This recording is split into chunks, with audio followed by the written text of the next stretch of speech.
Hi, thank you for watching Big Jug Trucker Girls channel. Today, I would like to talk about my experience at the DMV yesterday. So, yesterday I went to take my test, and unfortunately, I failed. That was one of my biggest fears, and I did not want to fail. I was studying so hard. I was like going to the school late at night to try to get some like inspection studying done. I studied my Form A, my Form B, and my Form C inspections. I studied my coupling. I also studied air brakes, and I asked for a test late, like the day before. Um, I did well with that, but the skills, I did well with the skills. It was just that what caused me to fail is that I utilized two of my lookouts on my docking. So the examiner told me that I could not get out to look as I was getting closer to the dock. So I can show you a picture on here. I could edit it and put it in, but I'll show you a picture on here of how it looked. Okay. Sorry, my screen is cracked on my tablet, but anyways, if you can see, that's how close I was. I don't know if you can see it. I was like 1 foot. There we go. You can see it better like that. I was like 1 foot away, maybe 2 feet from the line. That is what caused me to fail my test. As you can see, my truck was straight and everything. It was it was going well. I'm surprised I got as far as I did. I did my inspections. I passed that, which is awesome. I studied really hard, so I pretty much feel like I should have passed. Studied my air brakes. I passed that. Um, so I feel like, man, I just wanted to pass. Everybody wants to pass. I did good with my reverse backing. I did that perfectly. I think I did one pull up with that. Um, Offset, when I was in school, I used to have a lot of problems with offset, and I finally got it. So I was able to master that, and I got it. I was surprised. I was like, oh my God. Because I knew I had to. I was like, I have to get this. I have to get this. So with the 28-foot trailer or whatever, we all know that the trailer moves quickly versus a 53-footer. So all I can hear was the teacher's voices in my head because I didn't have a teacher with me. Couldn't depend on nobody. So as soon as I got to the cone, like, I remember one of the instructors telling me, when you get to the cone, you got to make sure the trailer is not all the way straight. Make sure it has a slight angle so you can kind of like get in the middle. It's hard to explain. I remembered that, and then I was able to whip my wheel all the way to the left, and I was able to center it in, and I just stopped, and I was just like, okay, finally I got past the cones or the detonators or whatever you want to call them, because they didn't have any cones. So as soon as I got behind it, I knew I could pull up, and I pulled up and straightened it out, reverse back in. So that went well. I was like, whew, I passed offset, so I felt like I was on a roll. Maybe I got too confident. I'm not sure. Um, but yeah, so I got there. They were like, do your inspections, do your coupling, do your air brakes, do your in cab. I got past it. I was like, okay, I got past it, right? I want my license already. You know what I mean? I know how to drive it. I know how to drive on the street. I know how to shift. I know how to downshift. I know how to do the double clutch thing. I know how to watch the railroad tracks. I know how to look at the intersections. I know how to you know, make sure the coast is clear, make sure I stay in the right lane, all that for the street driving on the highway. I know how to, you know, downshift from ninth gear all the way back to sixth while getting off, like all that good stuff. So I'm ready for the street, all that stuff, right? Bro. So when I got to docking, docking is like my, in class, I would say it's like my weakest skill, or maybe it's the skill that I'm more afraid of, because it's like you got to go at a 90-degree angle and try to make it.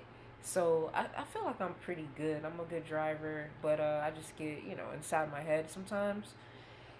But um, I think I probably would have wanted to get parallel blindside. Out of parallel blindside, parallel side side, and uh, docking, I think I would have rather had parallel blindside. So when the examiner brought me to docking, he was just like, "All right, you ready for this?" I said, "No, I really like parallel." He said, "Well, this is something you have to do when you're out there." I'm just like, "I know, but right," and he didn't want to hear that. So yeah, I had to do docking, and I did pretty good. I'm surprised because I was forced to do it. That's why. I think I pulled up 2 times to straighten out the tractor with the trailer or whatever. And then I didn't want to hit the cone on the left side. So I lost the trailer like on the left side. So I couldn't see the back of the trailer. But then as I looked in my right passenger mirror, I noticed that I had seen the cone. So, or whatever you call it, the detonator, whatever they want to call it, the long one, right? Um, and I had maybe looked like I had like a little bit of space right between the trailer on the right side and my cone, but I didn't want to chance it and hit the cone. So I got out and looked, you know, a second time. I forgot that I could only get out and look 2 times, so I was screwed at that point. Um, I didn't really uh, ah, I didn't really realize that pull-ups and lookouts were two different things. Um, well, I know there were two different things, but what I mean is like when you do pull-ups, you know, they count them against you, or you can like maybe roll over. You know, if you after you reach your pull-up, then you have a certain amount to keep going. So I got that mixed up with lookouts. So if you don't look out, which I didn't get out and look with offset, I didn't get out and look with reverse. So I felt like I had saved two, right? That's not the case. I got out the second time, and he said, "You know, you just utilized both of your lookouts, so you can't look out again." And that was it. So I backed the trailer up straight in straight line, and I thought that the DOT bar was in the box. I blew my horn, and he had me step out the truck. And then he just looked at me and was like, "I'm going to have to fail you because you didn't make it to the box." And I was like, oh, because I got so close. If I would have made it in the box, then I would have been able to move on to street driving. So I'm confident with the street driving. I would have been able to get on the street, and then I would have been able to hit the highway, and then I would have had my license. But it's okay, um, because now I know what to expect when I come back. And the only bad side to that is I have to do my air brakes again, and also I have to do reverse backing again. I have to do offset again, and I don't know what offset it's gonna be. So I don't know if it's gonna be offset left or offset right, and then I have to do either alley or parallel. So I have to do my skills all over again.